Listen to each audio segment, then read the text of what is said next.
Hello friends, जय द्वारकाधीश। मेरे YouTube channel पे आप सबका स्वागत है। आज का जो हमारा टॉपिक है वो है डेटा इंटीग्रिटी एरर्स को कैसे कम किया जाए। फार्मा में ये सबसे इम्पोर्टेंट चीज़ है, डेटा इंटीग्रिटी एरर्स। तो इसके मैंने 4 रूल डिफाइन किए हैं कि इसकी 4 वजह हो सकती है, कहाँ कहाँ पे डेटा इंटीग्रिटी हो सकती है और कैसे कैसे हम उसको रिड्यूस कर सकते हैं। सबसे पहला जो है वो है स्टॉप द ब्लेम गेम।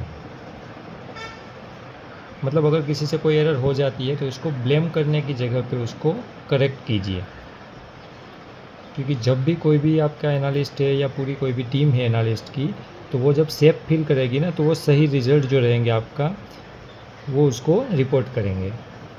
दूसरा जो टॉपिक है वो है right first time technique, RFT। इसका मतलब है कि उसको कोई भी फॉर्म या डेटा या जो भी उसका रिपोर्टिंग है वो कैसे फील करना है उसका फॉर्म, वो मत समझाइए, उसको ये समझाइए कि उसका इम्पोर्टेंस क्या है। तो वो उसके हिसाब से फिलअप करेगा तो गलती होने के चांसेस कम है और पहली बार में उसका रिपोर्टिंग सही रहेगा।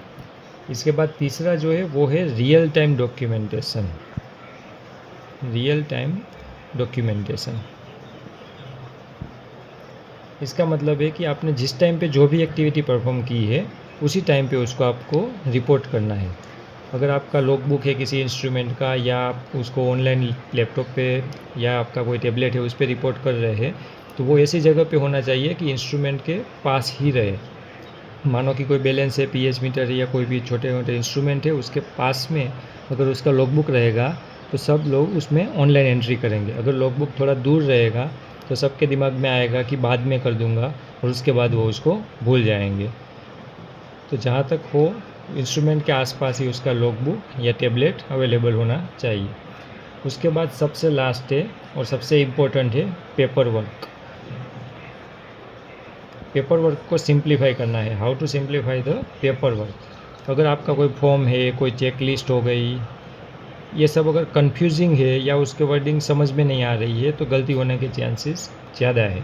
तो सबसे पहले क्या करना है कि जो भी एनालिस्ट है या कोई आपका टीम है उसको आपको ट्रेन करना है कि कैसे उसको फॉर्म फिलअप करना है, कैसे उसको चेकलिस्ट फिलअप करनी है और क्यों करनी है, उसका क्या इम्पोर्टेंस है, ये सब आपको उसे बताना है। और आपके जो पुराने डेटा है, जो भी रॉ डेटा पड़े रहेंगे, उसमें आपका चेकलिस्ट रहेगा या कोई फॉर्म रहेंगे, तो उसको एक बार ऑडिट कीजिए उसका, और उसमें से आइडेंटिफाई कीजिए कि कौन कौन सी जगह पे एरर है या कौन कौन सी जगह पे उनको कन्फ्यूज़न क्रिएट हो रहा है। अगर कन्फ्यूज़न हो रहा है तो गलती होने के चांसेस ज़्यादा है।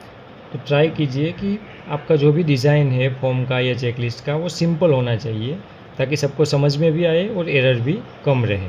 तो ये जो 4 है वो मेरे हिसाब से ज़रूरी है डेटा इंटीग्रिटी एरर्स को कम करने के लिए।